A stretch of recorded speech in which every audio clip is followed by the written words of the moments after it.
Good evening, viewers, and welcome to another episode of Apolitically Incorrect. I'm your host this evening, Niall Stanton, and with me, I have two members from a new and united Guyana. Let's welcome them. Introduce yourself to the public. Hello, everybody. My name is Althia King, and I am currently the executive member on a new and united Guyana. And as you all know, also the elected member to represent Anog in Parliament. Good night, everybody. My name is Javeed. I'm the Assistant General Secretary for Anog Party.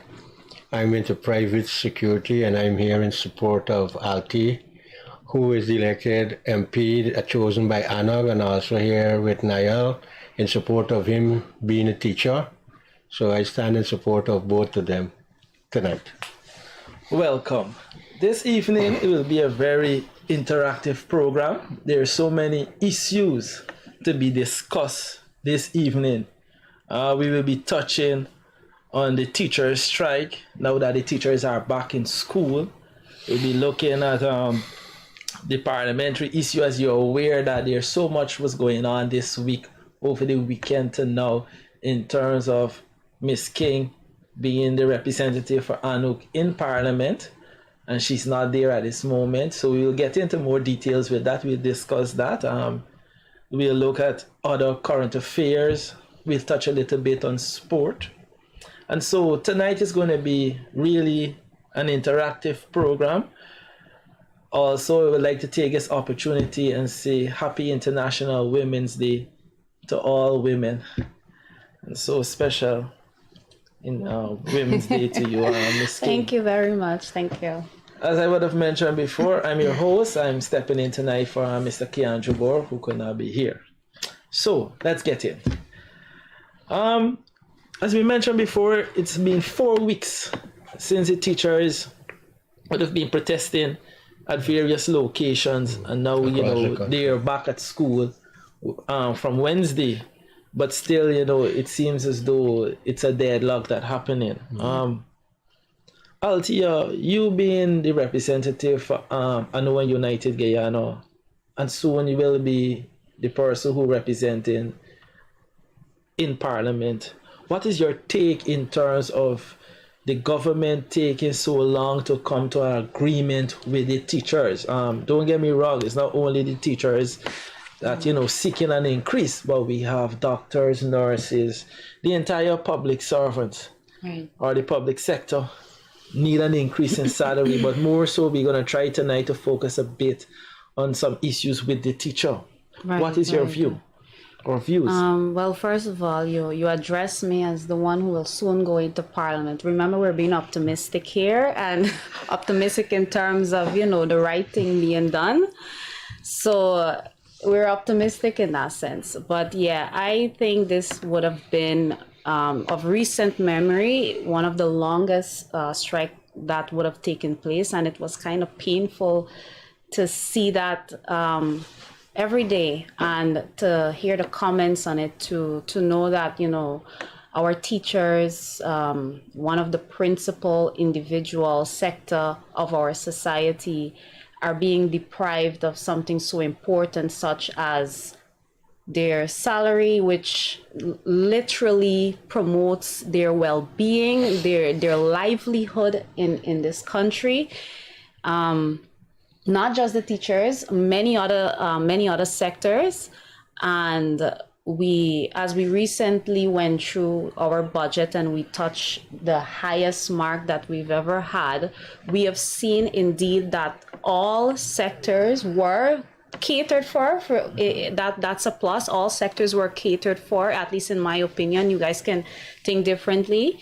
There were increases in the most important sectors, I should say, but there's the question that we always beg to ask: is it enough to sustain the growth of the cost of living? Does it match? Is it in equilibrium to that 20% increase, in cost of living? Do you think 5.6 compared to a 20% is sufficient for, you know, teachers and the other sectors to go on. So to see the teachers come out and strike, I have a feeling it's not just the teachers that are going to come out and strike, but other sectors also. Because I have seen you on the picket line. Right. For a few days with the teachers there. So you would have had first-hand experience out there, right? Me also, who being a teacher, but I work privately. I could understand how teachers feel. You know, persons think that teachers have it very easy. That, you know, teachers go to work from 8 to 3, then they go home, and because we have the Easter holidays and August holidays, that you know, teachers are home. But research has shown that teachers have like 5 hours sleep, because teachers gotta be marking SBAs. You always have to be doing your lesson plans, always thinking how to make your class a better classroom. You know, so sometimes people take teachers for granted, right? I mean, for me who work in the private sector, I can tell you I find it very challenging sometimes. You know, I go to work from 8 to 3:30. And some days when I leave work and I get home, you know, I really can't function. You know, a lot of times you take the school work home with you. And I really want parents to understand that, you know, that teachers are human beings as well. And they have families as well, you know. 6.5%, and when you go into the market, It's criminal. It's criminal because if you look at it, right, this strike could have been avoided only if they had a collective agreement, bargain, discussion. You know, you got to meet me halfway, I have to meet you halfway. We have to come to a compromise. You know, of course, the GT, you're going to go high for the teacher, the government is going to go low, right? But the negotiation or the discussion should always leave a good taste in each other's mouth, not leave bitter. And the teachers gonna always look like the bad ones. And the first thing they're gonna say that they're selfish. They don't put the children's need in front of them. But if you look at the dynamics of teaching, it changed. I went to school in the 80s and the early 90s. And when a teacher beat you, you go home and tell your mother that you get like, she'll put something for you. Why the teacher beat you? She can't be mad like that. Now we see parents running into school, beating teachers. Miss Gentle, I hope she don't mind me calling her name, had to use a garden tools, right, a garden tool to defend herself, because you know that's how dangerous it becomes in teaching. You're risking your life. Also, some of these teachers have family they got to look after before they come to school. yes. They got a husband, they got children, they got to prepare for school. Sometimes they go to the school that they are teaching or a different school, right? So it's become difficult for them. Then they got to prepare the work, right? And it's difficult. If you put yourself in a teacher's position, right? When you get them 6.5 increase, the vendors out there going to cruel them because there's a direct inflation with price. Because the vendors out there want the increase too. Right? So when you announce the teacher get $1,000 increase, the vendor make sure that 1,000 finish. So it's a trickle effect, because one the vendors, it's a ripple effect. Yeah, but you know, you have the bus, the taxi. You know, and looking at that, you know, today is International Women's Day. At that strike, if you look, they had so many females out there fighting the cause for everyone. And you know, that's really important to look at, you know, knowing that today is a day for women. Also, what is mind-boggling is that we hardly see that male population in the teaching system. We don't find a lot of male teachers anymore in the in the public system or in the teaching profession, and maybe that's something also we need to look at. But I'm happy though that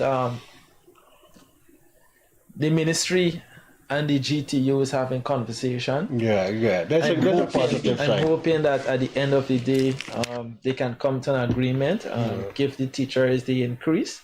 Also, not only the teachers, we cannot forget our doctors, our nurses, you know, who also need that increase, because, you know, the public sector in whole. In general, they need an increase. And also the national minimum wage should increase also. Should increase as well. You know, I'm not into accounts, I'm not an economist or so, right? So please don't lash me for that. But I've also seen where we had the CARICOM forum here that we would have given $2 million to CARICOM. True. And, I was hearing that, Guyana don't have money, and I'm thinking that money could have, utilized to, increase the living wages of our public sector. I mean, as a government, you got to stop insulting people's intelligence. Even the common man know that we got money.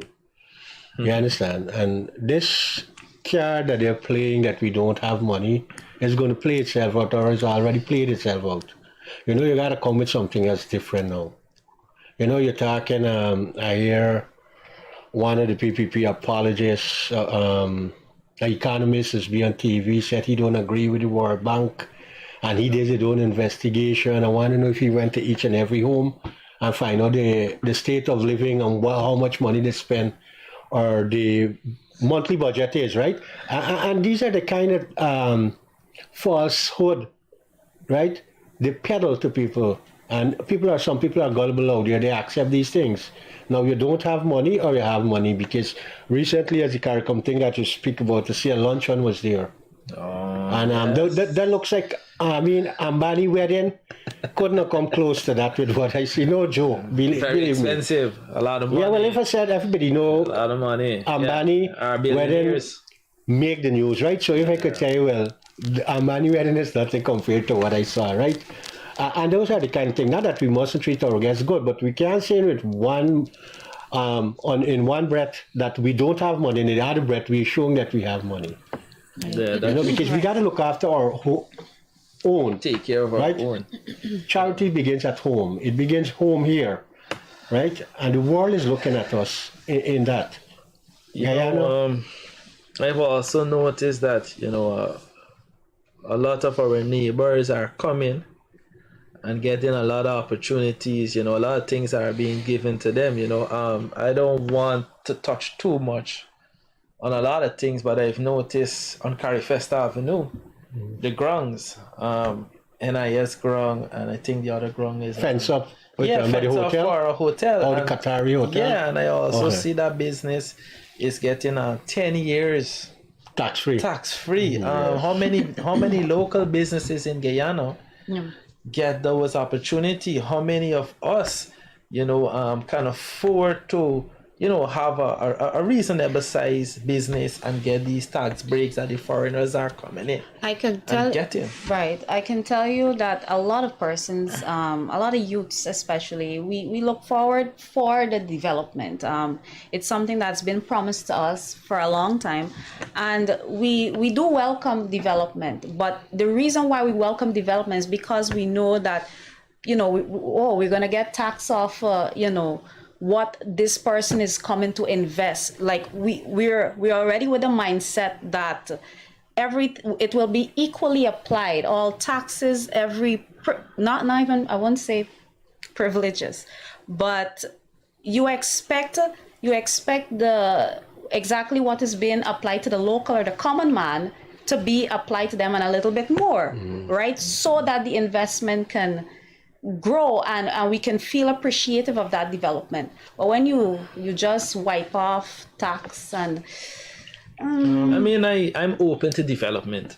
I'm Always, happy. I'm Always, happy to see completely. development happening, but I stand corrected with this here. But I think those grounds were placed there for sports purposes, Yeah. research purposes. Now, when we build that Sport and a those- public event. good. So when those big hotels go up there, no fresh air from the seawall But coming number into the one, national without park. the hotel, we get the traffic congestion during the morning with the school Marian Academy Marian over on one Academy. side.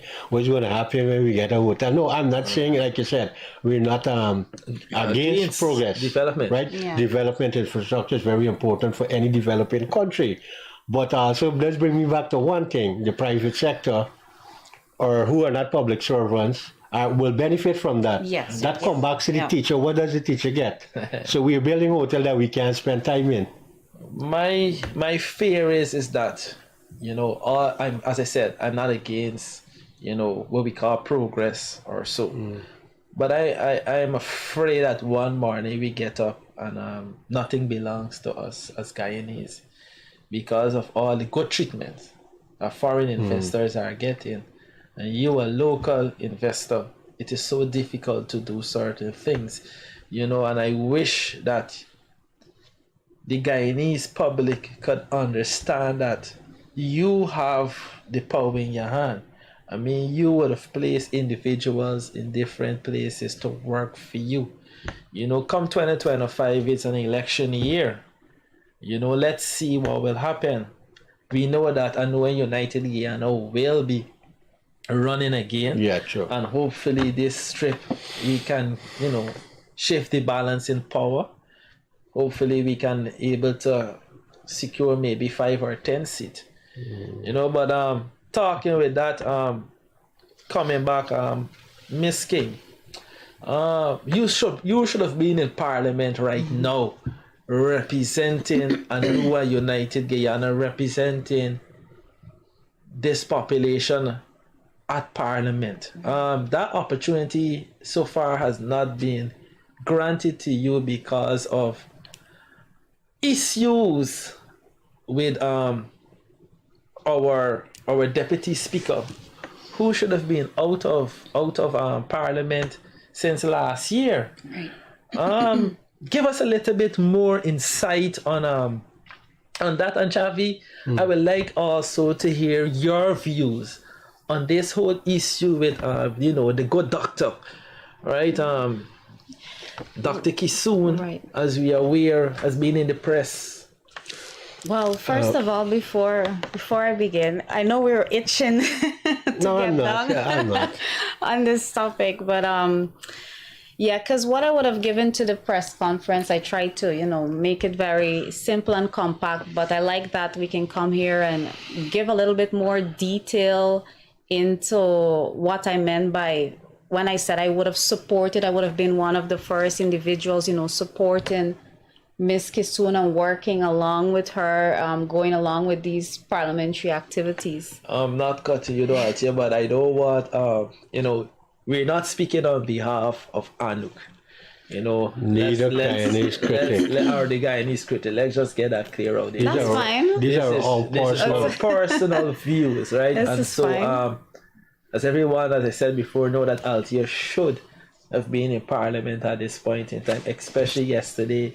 I think it was yesterday they had women in Parliament, they had an event in Parliament. I think that Right, was right. Wednesday. Or Wednesday, and you know, Althia, Miss King, I should said Miss King should have been there. So yeah, Miss King. So let us hear, you know, your view that, you know, that Dr. Kisoon should have been out and Dr. Kisoon So- did not, you know. My view, first of all, it still wouldn't be different as an executive of ANOG, as a member of ANOG. For me, I think I stand as a person with a certain standard all around wherever I go. I walk with a certain class, a certain standard, and I have a certain moral stature that I would like to keep. It's how my mom and my parents raised me, and they were very disciplined, matter of fact. Trust me, this this decision that Dr. Kisoon had taken, I can tell you my parents definitely would not have stand for something like that. If I take it on my own to do something like that, my parents would have not stand for that. You guys will, okay, let's say the party that I support and the executives that surround me would have crushed me completely also, and would have taken me out without a blink of an eye. If I am to ever, you know, go back on my word or represent the party in an immoral way, let's say. But my thing, so just to get that straight, my opinion, my decision, it will always remain the same. Just in some context and some environment, some information will be restrained. But since you want me to come up full blow, I'm kidding. Yeah, I would like the public to know, you know, your honest views on this here, you know, because in the media it is Right. being said that, you know, Anuk would have given Dr. Kisoon an extension, and we saw Mr. Schumann would have served his time, and then he would have stepped out, and we know that it should have been Anouk time to be in Parliament, but Right.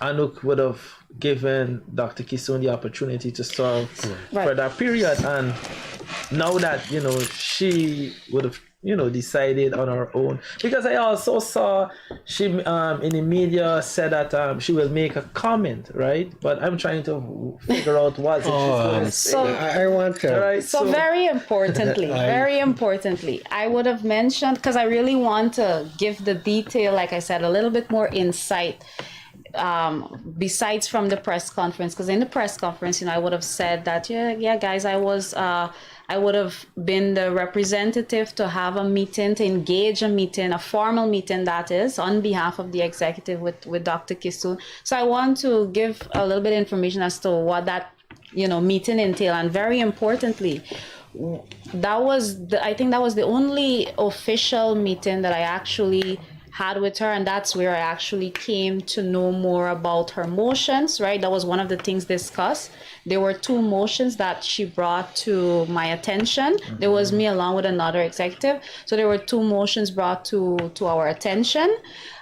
We were also, I would have made note about the extension that she requested in that meeting, right? She wanted an extension until December. So that was a request that I had to relay back to the executive along with the motion. And there was also, there were other things to do with Anouk's membership, right? So these were things, her interest in joining Anouk officially.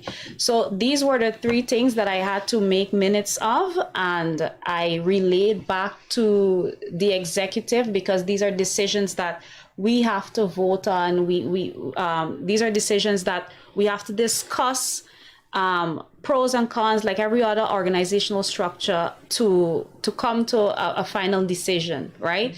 So I would have said that I supported her. So what I mean by this was one of the first meeting where I can say I was like really happy and excited that she was actually interested in joining Anouk, because I'm thinking we have another woman in the executive, because we do not have a lot of women in politics, and we do not have, we do not have a lot of women in our executive. So for me, I was completely excited that I have another partner woman here, not just any woman, a young woman who to was be a presidential woman. Exactly, who in was the field of medicine, which is good.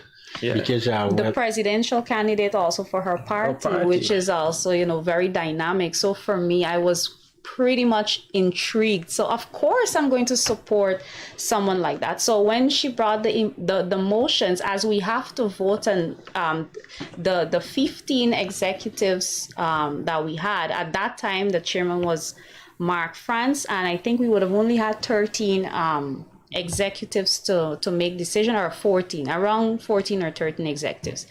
So I would have given my word to her. I would have said, listen, I will be one of the person contributing to supporting you in these 2 motions, whether not that I understood the legal background of it, but I just wanted to believe in her that she can go about with these motion. I think one of them was funding for third party. As she critically said, Althia, this is going to benefit all third parties, and I am passionate about this. And whether you guys are against me or not, I'm going for it. So I'm like, girl, you go for it. So I definitely supported her with that. So she got my word, like, you will get my vote. Of course, you have to get a majority vote from all the executive. The motion needs to make sense for them, for you to actually win that. But so far, Dr. Kisoon haven't gotten any motions passed as yet in Parliament. I want to say my piece now. Yeah. Well, first time I see Asha was during the national election. Okay. She was on TV. They had all the small parties come together and had a press conference. I think that was at Sleeping. Yes, and she was berating the previous administration about how they were squatting. She didn't use the term squat, but she said they were there illegally, and the need to come out. And this was a person who was calling on a government To step out. right, to be honest, to have integrity, and check back to 4 years or 3.5 years now. She's in that position Doing the same thing. doing the same thing, and it's downright hypocritical. You know what I mean? I don't care who you are, right? You have to have some integrity. You have to have some self-respect for yourself. How do you look yourself in the mirror, right? When you're going to say, oh, two person from Anna called me, and me and them is friend, and they make certain promise to me, and I'm hold them to it, and I record it, or I have text messages. Sure, Anna is a body, and the executive, as Althia said, the 15 of us make those decisions, and we deal in writing. So if you don't have an email or a letter from us, then you have nothing, right? And I've been there for the past 3 years, and I can't remember. I'm not here to speak on other business, but I can't ever remember that we did that. Right? Oh. But if she said she got something that she want to show or whatever, she could bring what she could show. You understand? But she got to show it right in. She can't go and bring what the discussion was she and Althia had, or she or me had personally or not. Right? They does not represent the party by themselves. Me, you being friend, we could talk on any subject. any and I could subject. say, man, I support you, I support Althia. But when it comes to making a specific decision, I yeah. cannot do that for myself. So even if you do all the recordings, you do all the texting between us, and you want to say, look, there's the evidence of nothing. But even so, You know? even so be the case, the moral thing will be, or you will do, is that if you serve your time, because at this point in time, she's not really Look at this scandal, representing anybody. this thing, I was a scandal. This information came out Saturday. Yes. The chairman, KIAN, had a press conference Monday night. Y'all had a press conference On Tuesday. And we had some women parliamenting on Wednesday. That's the thing of this young lady, was to go there and pose with people and take. I mean, you have to feel some shame, right? I'm laughing at this thing, right? Because it's bemusing, right? That you could stand with a straight face and look people knowing that everybody's looking at you as a squatter. You know, my my mom once said to me, when a politician is speaking to you or saying certain things to you, you have to treat it with a pinch of salt. Then you have to share bad salt, bro. Right, we're dealing with Miss Kisoon. Althia, you have an opportunity here because to speak directly to the mask out there. I'm sure that Dr. Kisoon is probably looking at this episode or this segment right now.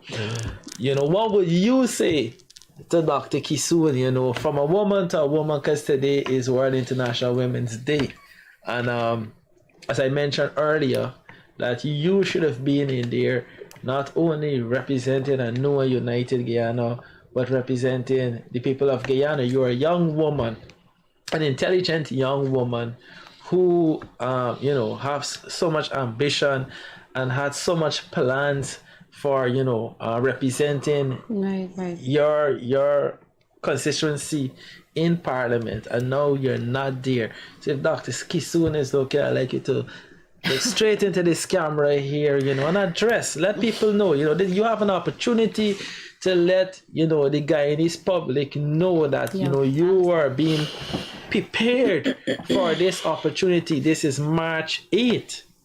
Dr. Kisoon would have been in there over her time, and it's time for her to go. Right? Because you will not come 2025. I won't vote for Dr. Kisoon because I can't trust somebody who should have been out and is sitting there. I don't want to use the word illegally, right? But who's sitting in a seat that she's not representing anybody? Who is she representing? It's like you get tennis roll money, one eat in Marriott. Yeah, sometimes we get caught up with all these things. She being a very good doctor. Yeah. You'll expect her to do the right thing. So I want to give you this opportunity, Miss King. To there's a lot of things. There's a lot of things that I can say, but I mean, coming from the person, like I said, who supported her, who really wanted to see her blossom, even if it was with Anok. Like I said, she showed interest in joining Anok, and she did. During the period of recess, She did fill out the membership form, because I would have relayed that to the executive that she's interested. Send her the registration form. It was filled out. She was already added to the group and everything. So, like I said, it was something that I look forward to see. I was happy to have it. I encouraged it. There were different activities, parliamentary activities. There was one with the IRI, I think it was IRI, and we went to a few sit-ins, and we had constant discussion and everything. The only sad thing is that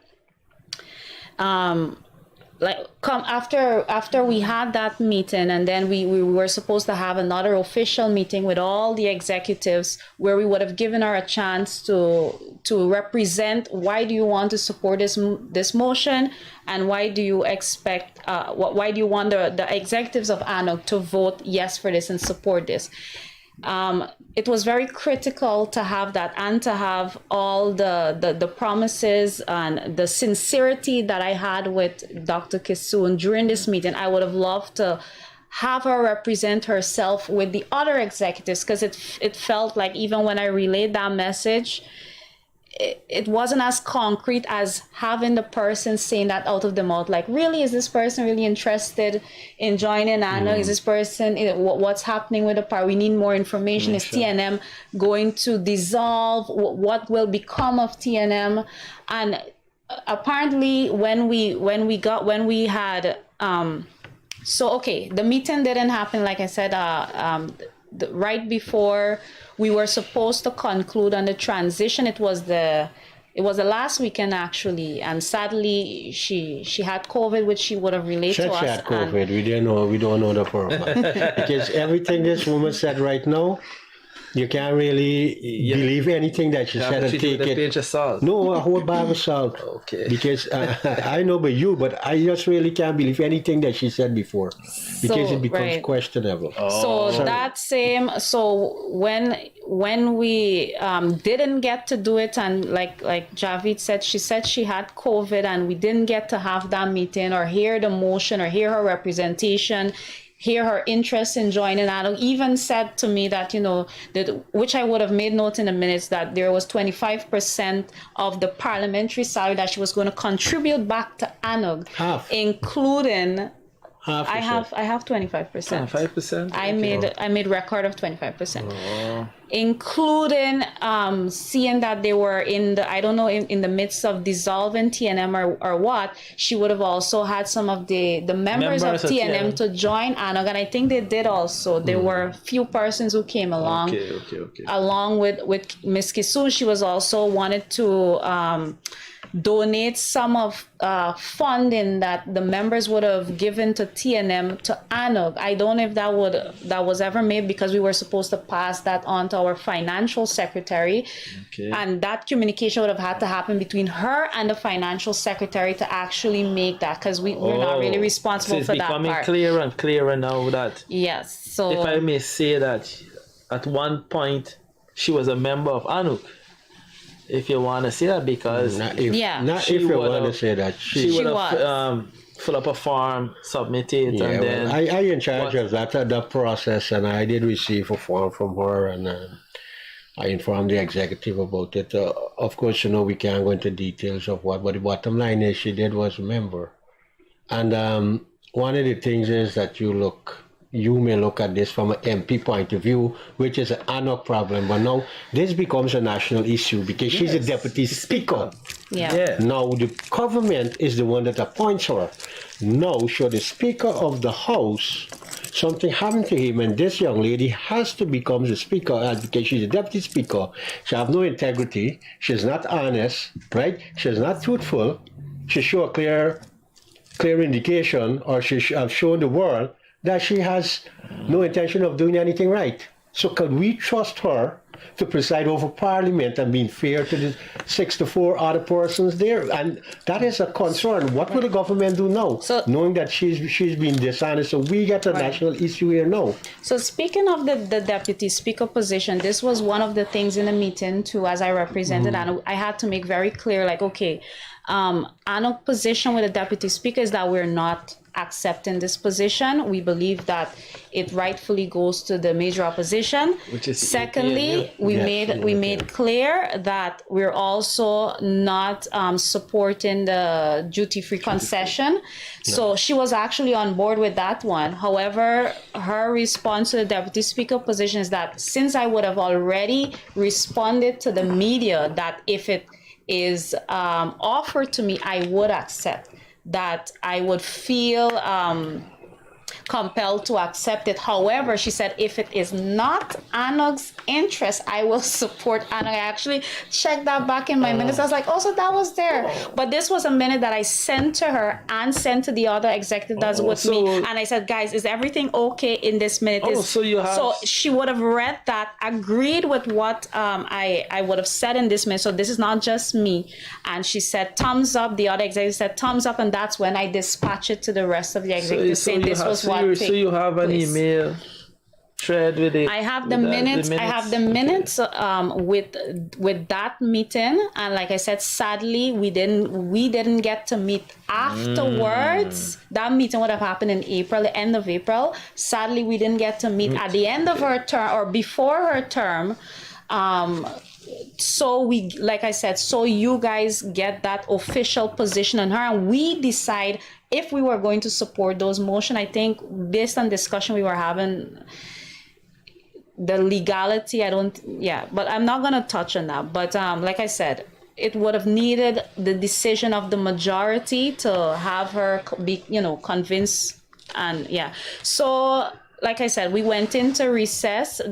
She would have accepted the deputy speaker position, and that's where we were like, okay, she accepted the deputy speaker position. Let's just go into let's just proceed now into the transition. We have to make a decision whether to send in a resignation right now, which she also was open. She was like, guys, I can send in the resignation right now today. And this was right after the deputy speaker. She would have accepted the deputy speaker position, or we can wait till the end of recess, when Parliament recess, because it won't make sense. We ask her to hand in the resignation during the recess. I cannot be sworn in. The salary wouldn't go to anyone. So we're like, to make sense of it, let's give her the opportunity to benefit from the salary during the recess. She was crying how she lose a job.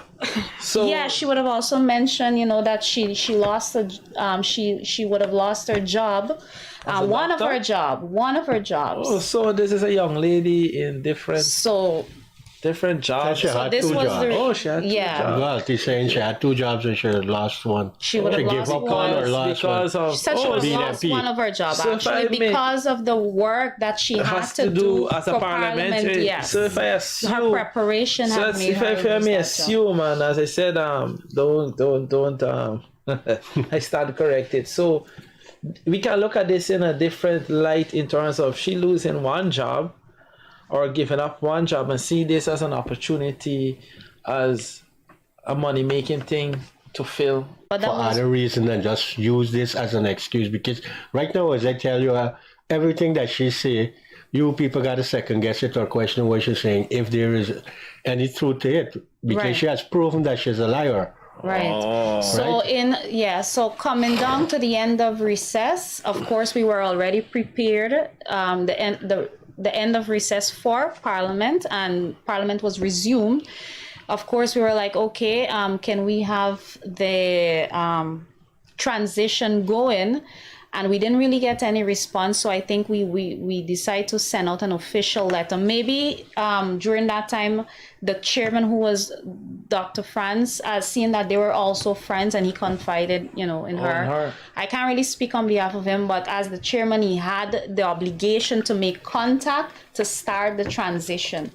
We came to a decision to send out a formal email requesting the copy of the resignation.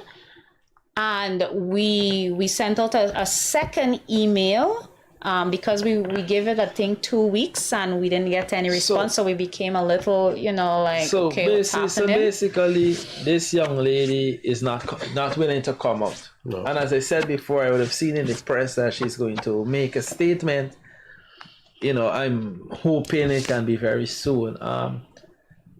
For the fact that most persons feel that though this young lady is not willing to come out or give up that position or that seat, what is Anouk next move in terms of her, not getting you inside there? Is Anouk going to push ahead?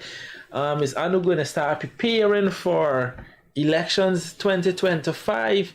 Because at the end of the day, I remember, Anouk talked about integrity and not joining forces with none of the two major parties, right?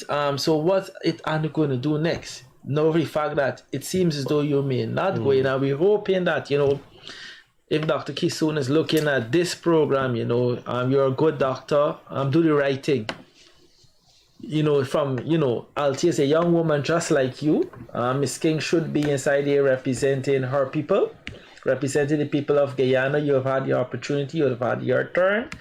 Do the right thing, step aside. Don't, let it look as though, power hunger. Yeah, you're dishonest. In the eyes of people, a lot of times people don't want to trust politicians because of simple. And this is the reason like why. Yes. This is the reason why people don't want to trust politicians, because you're on TV.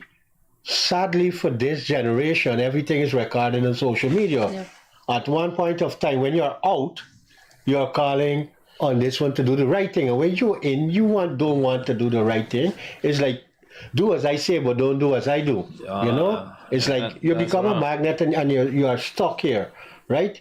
Because you feel that it is your duty, and you can't hide under this guise that, I had an agreement with you because until my motion passed. Everybody know no way three parties come together for join the seat is going to get any motion passed. Even the man who cleaning the drain, no pun intended there. Cleaning the drain, you tell them that they would laugh at you. When the major opposition have 21 seats and they can't get anything passed in there, how you could get anything right within 3 months of your original 90 days that you were required? How could you, and in which world you think that this taxpayer should pay for third party, do research and these kind of thing? Which part in Guyana you would think that PPP or PNC would give up GCOM the 3 seats each in GCOM, right? So these motions were like, there isn't a word in anything. The motion is useless. Well, yeah, of course, you could say it was useless, right? It was nothing of substance that make benefit Guyana, but it was self-centered because it's about small party, right?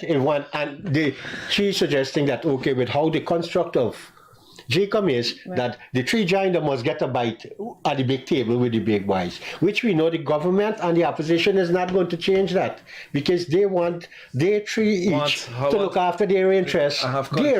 So they're not going to agree with that, and there's not even going to second your motion. When you got a motion, you got to carry the speaker, you got somebody to second it. There's no certainty any of the 64 person would second it for you. Or the third party fund. So you're living in Disneyland, Alice in Wonderland, right? You're going through all these holes, and you're coming out of the pretext that, I'm not going to move until my motion passed. You tell me that. So the motion says never get somebody to second like I said, the motion will never pass. She's using that as an excuse. That, me motion gonna pass, me motion gonna pass. The only motion passing is when you go to the washroom. But what I'm getting, it's like saying Miss King is not intelligent or qualified enough that when she gets into parliament to represent Asha's issue and represent the issue of Anouk. Most importantly, like I said, it's deciding whether Dr. Kisun was with Anouk or not. From the time you accept the deputy speaker position, you're telling us that you're not with us, right? Secondly, the motions would have had to be something that we Anouk believe in, and it didn't come to whether we agreed that it will do something or it's legally binding. Also, it had all the legal statistics to actually fill through, right? This is third party. This has nothing that, let's say, the major opposition or the government have interest in supporting. It was something that was very on thin edge or thin ice. finally, just to conclude with the membership. As I said, she was a member of ANOG. When we would have sent out those emails, like I said, to start the transition, to get a copy of that resignation, we did receive a response, right? And the response that we received, just one of the things that I want to say, in this email, she would have said, as agreed by our discussion, ANOG agreed to give TNM an extension in Parliament until we were able to table our bills. Now, we didn't even had a chance to even have the meeting because you got COVID, you got sick, and then the next sitting you accept Deputy Speaker. That we went into recess, and then now we're here, right? From the time you accept Deputy Speaker position, nobody's interested in giving you extension anymore, because as Dr. Franz would have said, the extension would have only been given based on performance, based on if we go in and we see, like You're doing something. That's when we would have decided to give Dr. Kissoon the extension, but you accepted the Deputy Speaker position. So we're not in favor of right away. We cannot support somebody who is already going against one of our principles that we said we're not going to accept. So this is the reason why we wanted to go into the transition and said, listen, it's ANOG turn anyways. November come, the first sit-in. Let's have or October come after Parliament resume. Let's have the transition so the parliamentary representative can go in there and represent ANOG, because you are not representing ANOG from the time you accept Deputy Speaker position. Okay. So we're not in concordance with anything anymore after that, because we made it very clear to you about that. Whether you said it on the media prior to our discussion, doesn't matter. It doesn't matter if you said it to the media. What do you have to prove or justify to the media because you said you're going to accept it? Look at this here. I can't tell you anything 6 months ago. It doesn't matter. I can promise you the world. But what matters is what I tell you last. What I'm telling you now. And if I tell you that, I'm going to give you till your motions pass, which I know that is not going to pass, right? But I just give you an extended time to see or for you to feel good. Now you're going to tell me you're going to hold me to that, even though I send you emails telling you that it's time for you to go. And I held a press conference. When I say hi, I am in the party, right? I'm speaking as, not for them, right? But when they held this press conference, they're telling you, we don't want you there anymore. You're going to go and say, well, this is what you said. Where you have it in writing? Did we give you that in writing? You get on tape that Miss King said, she promised me. Miss King is not ANOG. Miss King is part of ANOG. You understand what's going on? So where is it in writing? When you come, you got to show me in writing that, okay, this is what we agreed on. We had the integrity to comfort and inform the public that we did give her an extension. And we are not so stupid as to not give her a time frame, whether it's done orally or not. We're not going to say, okay, you do that. It's downright stupid for anybody to believe that we would do something like that, give you with a question mark, knowing fully well that even the man that cleans his drain would know that they're not going to go nowhere. So in the email, in that same one breath, which was the only correspondence we've had concerning, the trying to get the copy of that resignation letter. In that one breath also, she formally resigned in that email, right? That's a thread that we have. So it's not like I'm making it up. This is an email that I'm reading from what she corresponded to us. Let's see that. You're bluffing. And she said she officially tendered resignation of a new and united Guyana, reason being because still being part of TNM, and it would have caused either conflict or breach. So I guess it was not formally dissolved as yet. So look at this here now too. We talk about Deputy Speaker, we talk about being MP, and we talk about his party itself. You have an executive board. You, the leader of the list, has the power to end this madness, whoever the leader is. Because I know that she's not the leader of the list right I now. was about to come to that. No, and no, ask no. what's Look at this. happening to This them. party in itself apparently can't tell she nothing because. Oh, so she's a because dictator. wasn't a dictator. Wow. You know what I that mean? was- She make people like Stalin and Gaddafi and them all look like. Putin. And Putin, yeah. She make them all look like an apostle. You know what I mean? No, seriously, right? Because it's apparently like TNM have no control over her. It's like she is the voice in TNM. Which brings me to the previous head of the list and the deputy head of the list resigned.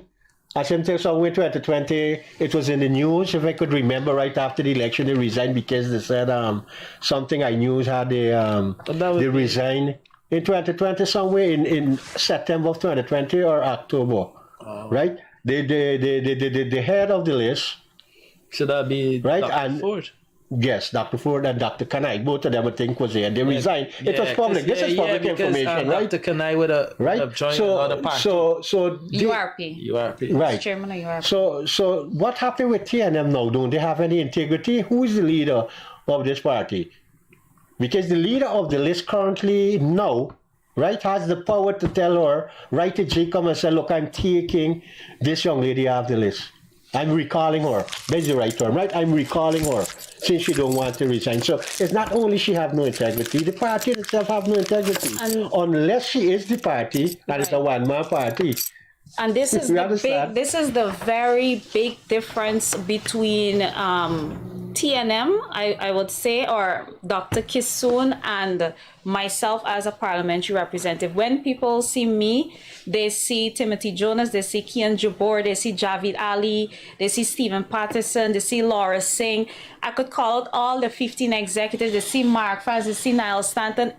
I come with a whole team. So when you say, or you want to say that you're standing there because you don't feel ANOG is competent in representing your motion, ANOG has to represent its own agenda, not your agenda. That's why she's This is different not a one-man party. This is a party that have 15 executive with a very Voted by active the membership, voted by the people, and we are growing, and more persons are coming aboard. A lot of persons are reaching out to us. Even now, actually, a lot of messages have come in from our membership page, our ANOG page, including my personal Facebook persons who I don't even know reach out to me concerning this matter, sharing their distaste that a position like this was made to Dr. Kisoon. And I'm just here sharing my honest opinion that I did not expect this. I had good and high hopes for someone who has who has been active in politics way before me. I even said that to her. I said, reason why I would support and vote your extension to December is because you are a parliamentary, you are a presidential candidate for your party. You have been doing this way before me. Lovely, then continue. I would support you. So that was one of the reasons why she got my support. It's not to take advantage and to make me feel like I'm not competent. This entire party has why this is not a one man. This is not an Althia King show. This is an entire board that is going out there to represent that seat. So you cannot say you cannot say that ANOG or are you saying 15 executives are not competent of representing a seat full of lawyers and doctors? We are not capable of selecting somebody competent. You're telling me a party. At least we had the integrity to come out and say, yes, we did give her integrity. We are not spinning anything. Everything that we provide is correct and true. We have evidence of what we discussed with her, and I would like to see her evidence. You know what I mean? But the bottom line of all this, she as a person, let me get really look at the inner self. How can a person live with themselves like that, trying to defend what they have done? You've done it wrong. Somebody give you a bite. Now you want to take half of the bread. Now they allow you to. They give you half of the bread. Now you eat out the bread, you want to eat out the bakery too. You know what I mean? Oh, come on, man. I mean, at some point in life, right? You working, you have to look over your shoulder. If somebody look at you serious, wait, these people think I'm a squatter, right? Everywhere you go, right?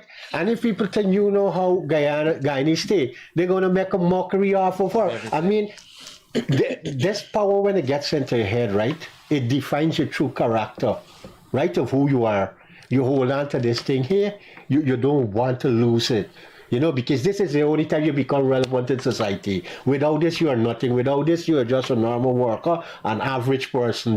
I get publicity. I go on election as observer for the OAS. I be this, and I'm on TV. And without this, I'm nothing. And these kind of things could get into it. So as a person, I can see, but there is no reason or rhyme that she could give for continuance, right? Without our consent, and then get the audacity to come and telling people she get proof of what? You're going to show them that the last letter that you receive, that we want you out. That's the only thing that matters now. What we tell you 6 years ago. I think one of the important questions also that you have asked, is what we're going to do moving forward. So for me, all I can say for sure is that I think I will continue going to those parliamentary sit-in, because at the end of the day that was my function. I was obligated to do that, and I will still give the voters who had given me the opportunity to represent it. Even though I wouldn't be sitting there, I will probably be sitting behind the chair that's officially supposed to be for me, but I will still be there making my observation, taking notes, whatever. Your shadow, you can be the shadow. But yeah, there's no pride in there's no taking pride in doing something like that, because at the end of the day, it's the voters that put us in that position. So my obligation is to fulfill what they would have done, even though someone is depriving me of my responsibility. What did you lose in this? Because you were telling me, and we know that you lost something. What you lose? So what did you give up to actually prepare yourself for going into Parliament? No, what do you give up? What do you give? You give up your job, you give up family, you give up time, something. In context of that, right? Indeed. What did you give up to prepare yourself to go into Parliament? Yeah, I did have conflict with the previous job that I had, because dedicating time to preparation and participating. So yes, I did have conflict that I eventually had to leave. So yes, I give that up, but that doesn't really for me, that is just part of life, separate from what I have to do professionally. I see this opportunity as an obligation, like I said to the people. No one has to pay me for that. No one has to give me anything special or extra or any treatment or privilege to be in there. I would, like I said, I go with the moral standards of what we are representing, the bigger picture that we are there representing, and it's the voiceless, the people who don't have a voice to I want to hear their concerns. I want to take this opportunity and say thank you again for coming on this program. The doors are always open for you guys to come again. At least the public would have heard from Miss King. And we hope to have this conversation again sometime soon. We also hope that the good doctor, do the right thing. Do the right thing. Time is against us, so we're about to wrap up. I will want to also say to the public that I know United Guyana is having a barbecue and takeaway lunch on the 14th of April. Tickets are only $2,000. We will love if the general public can support that. You can uplift your tickets from any member or executive members from the Facebook page, the Facebook page well. Also Instagram as well. At Taco Loco, you can go and get some tickets there. It's just $2,000. Saturday the 14th of April. Buy some tickets, come sit down, interact with the executive, get to know who they are, who the persons are representing you, and we also will encourage you to follow the Facebook page. If you're interested in becoming a member of a new United Guyana, also you can reach out to any member of the party. Sure. As I said before, thank you again for coming on this show today. KIAN, Mr. Jabour will be back next week. Hopefully we can have you back again, Miss King, so we can continue this conversation. It was a great hour having this conversation with you These are our guys, views. hearing your views, and remember, this is the personal views, not the views of any political party or the station. And in closing, I give you 15 seconds, Miss King, and also you, Javeed, to say anything so that we can wrap up. Well, just want to say happy International Women's Day to all our hardworking women, single parent from single mothers, but women from all background, all race, all class. You are the nurturer, you are the backbone, and you are the stabilizer in the home. So continue, and thank you for everything that you have done to influence and impact the society the way it is. Congratulations. Thank you. Happy Women's International Day. Just thank you for all you have done. We are forever grateful. And just thank you for all our viewers. Thank you to Guyanese Critics, the operator here. Appreciate you giving us this time. Good evening, everyone. Enjoy the weekend. And again to you, the viewers, thank you for tuning in this Friday afternoon. We hope to see you again next Friday for A Politically Incorrect Guyana. We look forward to having you again. Thank you once again and once more, and thank you guys for coming. Thank you again for tuning in, and once more, happy International Women's Day to all you women out there. Thank you, and do enjoy your night. Be safe, Guyana.